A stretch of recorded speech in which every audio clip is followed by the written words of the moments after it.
The parallels to the church today and during the 1930s in the face of the Nazi regime are shocking. Welcome to Freedom Alive. One man boldly spoke up in 1933 to warn the German church of the impending doom from the Nazi regime. His name was Dietrich Bonhoeffer. Tragically, the majority of the pastors chose not to listen or take action. And now the American church appears to be repeating that same history. Eric Metaxas joins us on this program to explain why this is the hour of the American church to take a stand and be modern-day Bonhoeffers.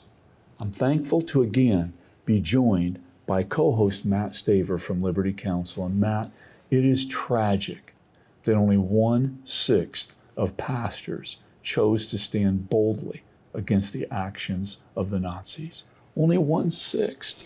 Think how different history would have been. Yeah, I read Eric Metaxas' book on Bonhoeffer. It was exceptionally moving. I couldn't put it down when I started to read that. And now he's expanded on that in the letter to the American church, drawing from that information of Bonhoeffer's time, what the pastors did, what the church leaders did, or what they didn't do in most cases. And it's shocking when you look at that at the time, but then when you look at what's happening now, there's a lot of parallels, and they're disturbing parallels, because the disturbing parallel is that during the 1930s, the church leaders either were completely silent and they chose not to say anything, they didn't want to get involved, or they were complicit and they actually supported the Nazi regime. And it was only a small number, Bonhoeffer being one of those, that actually were bold enough to speak the truth. Those are the parallels that we're going to be talking about with Eric Metaxas today. The parallels are frightening, and we cannot wait to bring you this story. But our Freedom Alert is next. Good news clubs must have equal access in Hawaii. Liberty Counsel is litigating on behalf of Child Evangelism Fellowship of Hawaii against the Hawaii State Department of Education and 4 of its superintendents. They have unconstitutionally discriminated against and blocked the elementary school Good News Clubs in certain district facilities that are open to other similar non-religious organizations. As a result of the state's violations of the First and 14th Amendments, state laws, and school policies, Liberty Counsel is seeking an injunction for the Good News Clubs to gain equal access to public facilities to host its after-school program. Liberty Counsel stated in the reply brief that the department chose silence over correcting the unequal and unconstitutional treatment by its own officials. Good News Clubs should have equal access in every public elementary school. Indeed, they should be in every school.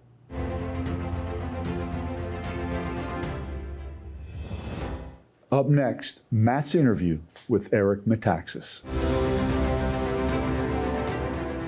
I want to welcome a very special guest, Eric Metaxas. He is a best-selling author of 14 books, including Bonhoeffer, Amazing Grace, and many more, including the most recent books, Letter to the American Church, and also the newest one, Religionist Christianity, by Eric Metaxas. I am very excited to have you on our program, Eric. Thank you for joining Freedom Alive, especially at a time like this, as we move forward in this country and what the situation we face around the world. You're very, very kind to have me, and delighted to be with you today. Eric, let me talk about your book, Letter to the American Church, and also Religionist Christianity. You've drawn from this experience and your research of Bonhoeffer and what happened during the Nazi regime with churches and church leaders, and you've made a comparison today. What is that comparison? First of all, I want to be really clear. This comparison is accurate. I wish it were not. I wish it were just some theory I had. What happened to the German church in the 1930s, when the Nazis were rising, before we knew how evil they were, before we could be clear on who the Nazis were the way we are today, the German church essentially failed. Bonhoeffer and others tried desperately to wake up the German church and to say, now you must stand. Now you must speak out against this. Now you must use your cultural power, because the German church had tremendous cultural power, just as the American church does, to stand against this evil. The German church basically said, nah, we don't want to get political. We don't think we need to draw attention to ourselves. We just want to play church. We just want to do what we do. We don't want to get involved. That was a tragic as it gets, historical miscalculation. It was also an abrogation of their duty before God to be the conscience of the state, which is what Bonhoeffer said, to be God's people in the midst of this evil, speaking out against it, standing against it. So that failure is so dramatic that you get the death camps, you get everything that followed. I know this history well enough to know that that's exactly what happened. That's not some version of what happened. That's simply what happened. But it's my deepest conviction that this is precisely where the American church is today. Most of the American church, just like the German church, does not understand that if we do not wake up now, yesterday, and stand against these evils and get involved, it is going to have the same result, if not worse, than the result that happened because of the church's dithering in Germany. We have to be clear. It was many good Germans, many good German Christians, many good German Christian leaders who got it tragically wrong. So my book, Letter to the American Church, makes the case, and I make the case as clearly as I can to people who might not agree, to say, consider this with me. We made a documentary film, Letter to the American Church, and the sequel book is Religionless Christianity. That's a Bonhoeffer phrase, which just kind of continues talking about the same thing that's in the first book, Letter to the American Church. I want to get into that a little bit more, but what I want to do to lay the groundwork for why it's so critically important and why you're sounding the alarm for the American church, and certainly pastors and leaders, but the church, to speak up during this time, to go back and look at the different categories of, say, for example, pastors. Understand that essentially there were like three categories. One category was silent, one category was complicit, and the third category was like the Bonhoeffer category that actually spoke up. How did that shake out in terms of percentages in size? Was it more or less? That's to me what's interesting. You don't need everybody to be on the same page or to get it. There's never going to be, I mean, it's no different than in the American Revolution. Most people sat on the sidelines. You know, they were very happy to have liberty and self-government if other people bled and died for that cause. They did nothing. There are always going to be people who do nothing. The question is, how many do you need involved in order to win? And what happened in Germany, in the book Letter to the American Church, and it's also in the film Letter to the American Church, I say that there were 18,000 Lutheran pastors in Germany. So it's a great number, 18,000. Of those 18,000, you had 3,000 that were utterly heroic. 3,000 of the 18,000 who said, we are going to live like real Christians. We're going to stand bravely. If we get sent to a concentration camp, if the Gestapo comes after us, we're going to do what is right before God. Those are the actual Christians, right? It's obvious. Then at the other end of the spectrum, you have about 3,000 who were completely in bed with Hitler, completely in bed with Nazi ideology. That would be the equivalent of woke churches today, like a church that is totally woke. They got the rainbow banners. They got the Black Lives Matter. I mean, they are basically off, and they're basically pushing the opposite of what God's people would be pushing. But in the middle, this is the key. You got 3,000 heroes, 3,000 pro-Nazis. In the middle, you have 12,000 Lutheran pastors who essentially said, you know what? We don't want any trouble. We're not going to take sides. We're going to stay neutral. We're going to do the religious thing in their mind, right? We're just going to do church. We're just going to preach the gospel. We don't want to get involved in this messy stuff, this controversial stuff, this stuff which could cost us money, our lives, our reputations. We don't want any of that trouble. So we're just going to be neutral. We're going to do what is needed to keep people from bothering us.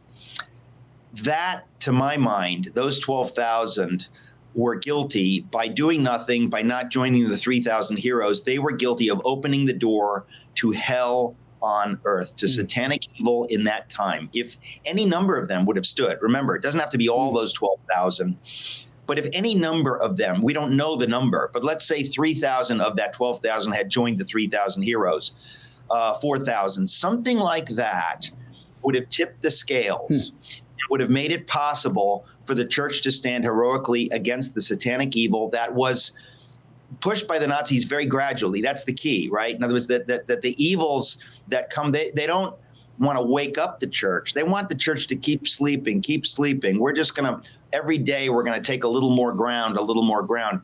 That's what's happening in the American church today. The American church, when I say the American church, most churches are asleep or they're not in the fight. If you're in the fight, God bless you. If you're not, you're helping evil to succeed every day. And just as in Germany, the Nazis took over in 1933. By 1935, it was over. Bonhoeffer knew it is over. We had a 2-year window to stand against satanic evil.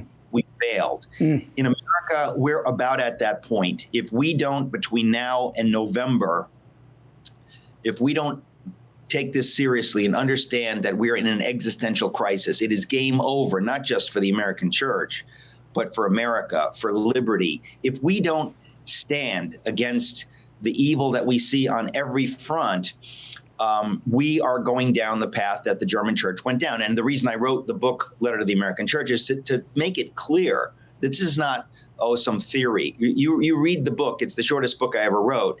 It makes it very clear, first of all, what is our biblical mandate, biblically what God expects of us, and then historically, what does it mean when the church gets involved? When the church gets involved, good things happen. When the church sits on its hands, evil wins. We're in a moment like that now. By God's grace, if enough would wake up, if enough in the church would wake up. And I always say to people, if you're going to a church that's not awake to this stuff, you need to get out yesterday. The time is short. Yeah, I would actually say to those people that are watching, don't just put this into pastors. We're talking about pastors, we're talking about the church, but we're talking about you. We're talking about everybody. So the reflection of what the pastors were doing in Nazi Germany and the parallels to today are a reflection of the church, which is you. And I would encourage you to ask your pastor to show the documentary by Eric Metaxas, Letter to the American Church, and see what kind of response you get. And if your church says, no, we don't want to see that, well, maybe that's an indication that you would be in one of those silent zones. If the church says yes, then God bless you and God bless the church for doing so. But that's a great way to test where your church really is on these issues. Eric, it is a zero-sum game at this point. Like just for example, in Florida, on April the 1st, Florida went from the most liberal abortion state in the nation to the most pro-life state because of the Supreme Court decision, 6-1. But at the same time, going to the Florida ballot is an abortion amendment, and it's all or nothing. Either Florida remains pro-life, protecting unborn children, or becomes the most radical state in the nation where no abortion restriction, no regulation will survive, not even health and safety regulations.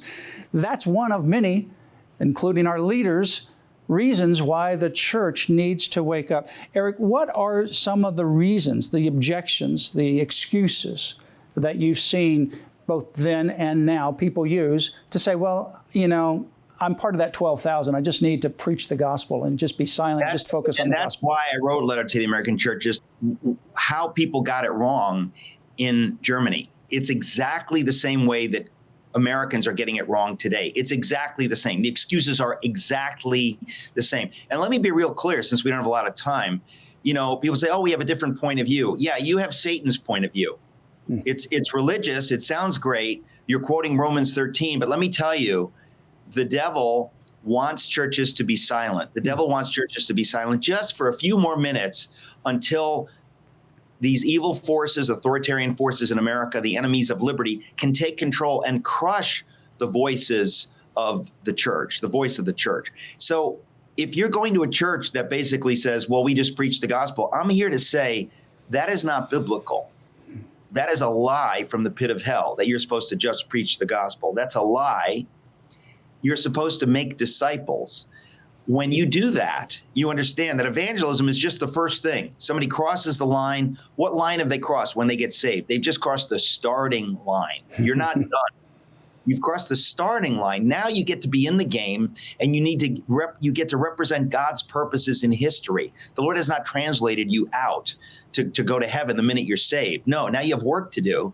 And when churches get involved in politics and in everything, the Lord's purposes are advanced here on earth, and we are we are commanded to love our neighbors. So if you have what they did not have in the first century, if you're reading the scripture, don't forget, that's the first century under Rome.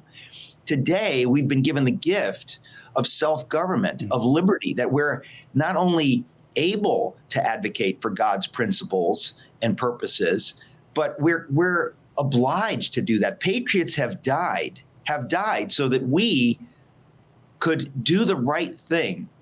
And if we don't do the right thing, if we don't step up, it's tragic. It's sinful. It's a sinful dereliction of duty that we're given as Christians. So I wrote a book, you mentioned my book, Amazing Grace, about Wilberforce. Here was a politician who advocated for God's purposes in politics. The slave trade was ended. Slavery was ended because of born-again believers getting involved and standing against the slavery in this country in the early half of the 19th century. That was Christians engaging politically for God's purposes because they had the freedom to do that. And you have many Christians today saying, well, we don't do that.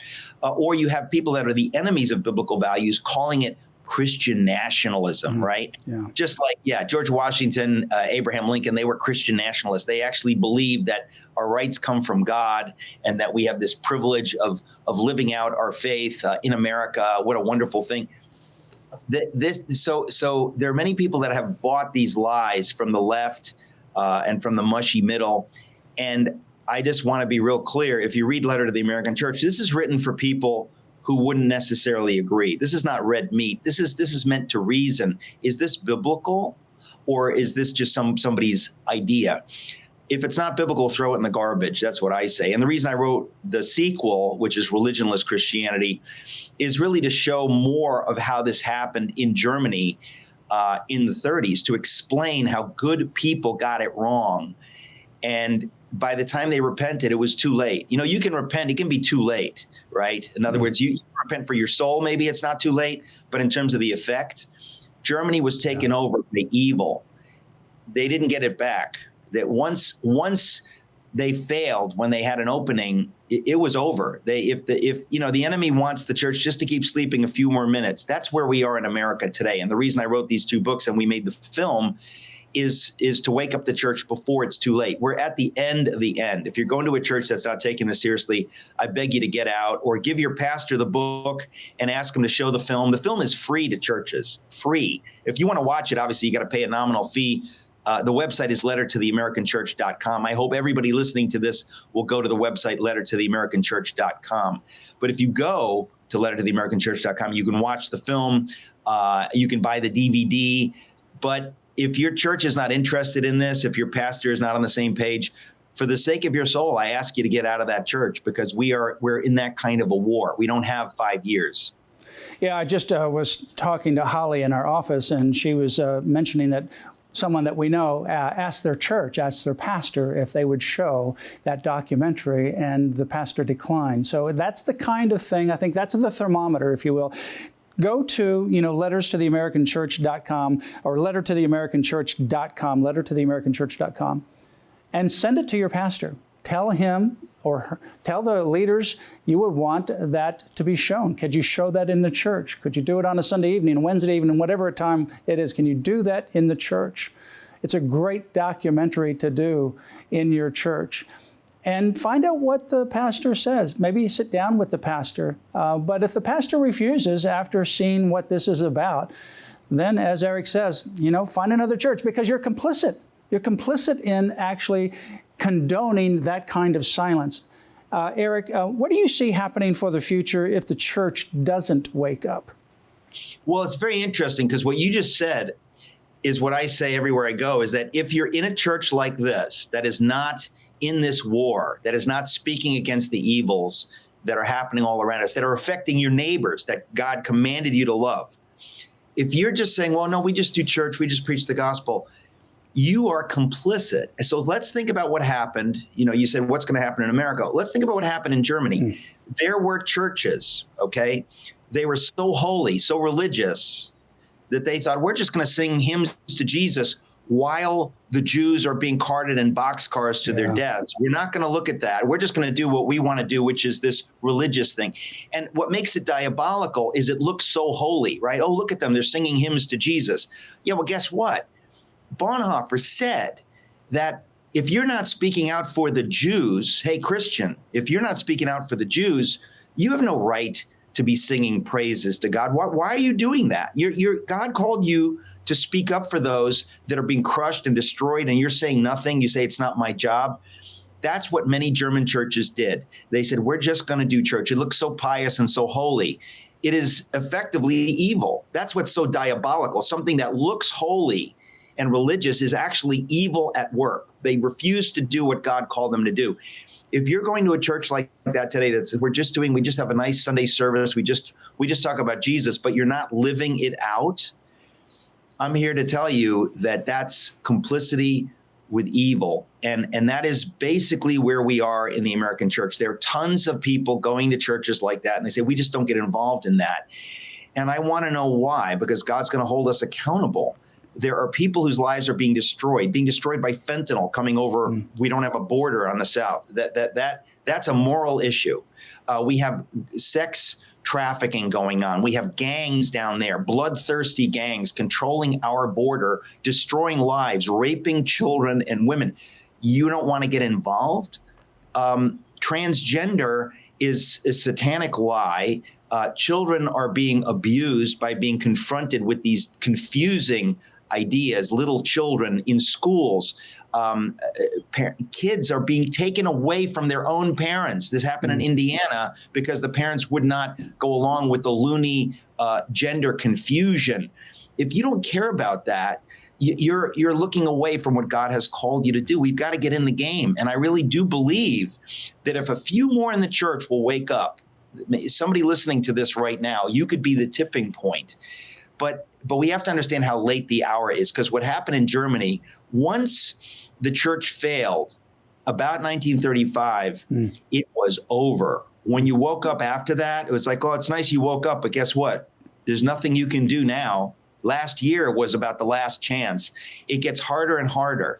And that's why I speak with such urgency, because I'm convinced that if anybody reads either of these books or sees the film, they're going to see what I see. I'm not making it up. This is not some point of view.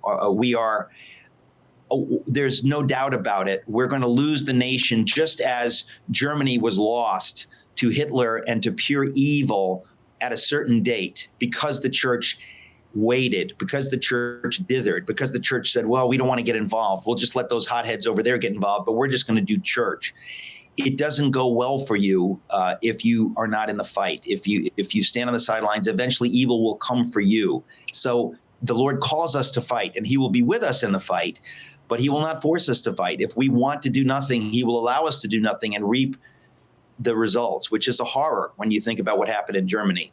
And now is a wake-up call, Eric, that you are bringing to the American people. It's the book called Letter to the American Church. I encourage you to go to lettertotheamericanchurch.com, and also your most recent one, Religionist Christianity. Just briefly, in the few moments that we have, why the term religionist Christianity? What was that phrase in Bonhoeffer's writings? Be at peace with all men where possible. There are times it's not possible, and then you have to fight. You can't be winsome. Elijah and John the Baptist, and sometimes Jesus, they were not very winsome. So winsomeness is a nice idea, but when you make an idol of it as though it's one of the 10 commandments, that's, I think of people, whether it's Mike Pence or others, that they have this idea that that's the only mode for a Christian, that I've got to always be very tempered and gentlemanly. And I think, wait a minute, what about Elijah? What about John the Baptist? There's a time when David thundering against Goliath and then cutting his head off, right? Killing him, cutting his head. There's a time God calls us to be warriors for good, for the sake of those who can't fight. So that's essentially why I wrote the sequel to Letter to the American Church. Well, the book is called Religion is Christianity. And also the one that was the prequel to that, Letter to the American Church. The website's there, lettertotheamericanchurch.com, and also ericmetaxas.com. Eric, thank you for joining us on Freedom Alive. Thank you for sounding the alarm. I know you're tirelessly speaking all over the country. Thank you for giving us and investing your time with us now as this goes across the nation. It is time, church, to wake up and not be silent. Thank you for joining us. Thank you. Matt, the significance that Eric points out of neutrality in such a battle that we're in, and his profile of the pastors in Germany, 18,000 Lutheran pastors, 3,000 heroic, 3,000 who stood up to the regime, 12,000 were neutral. 3,000 were actually complicit with Hitler. 12,000 were neutral. And as he said, opened the door to hell on earth. Yeah, really. You think about the 3,000 that actually supported the regime, and those are horrific pictures I've seen where the one church was open to the Nazis, and they were there, and there were Nazi flags draped in the church, and Nazis were up there in the podium speaking, and the church opened it to the Nazis. We have to speak up. The church has to speak up. And I think it's a good point. Take the documentary, Letter to the American Church. Take it to your pastor, to your church leaders, and have them view that to the entire congregation. And gauge their response. And if they say no, well, perhaps, you may need to work there and change their mentality. And if they don't, well, then find another place, because you're just part of the problem. You're part of a problem that's continuing to have the church remain silent. And we're beyond that. Too much is at stake right now. We cannot remain silent any longer. When churches get involved, as Eric said, the Lord's purposes are advanced here on earth. As he also said, the danger of it is Satan knows that too. Satan wants the church to stay asleep for just a few more minutes. Let's not be asleep. Let's be involved. Let's work with our pastors. Let's work with our churches. Let's make a difference for such a time as this in our country and in our world. In closing, remember Galatians 5, verse 1, which says it was for freedom that Christ set us free. Therefore, keep standing firm and do not be subject again to a yoke of slavery. Our freedom is a gift from our Creator. We must never forget that and always protect it. Join us here next time. You'll hear victories as well as ways you can stand up for your priceless freedom. Join us again for Freedom Alive.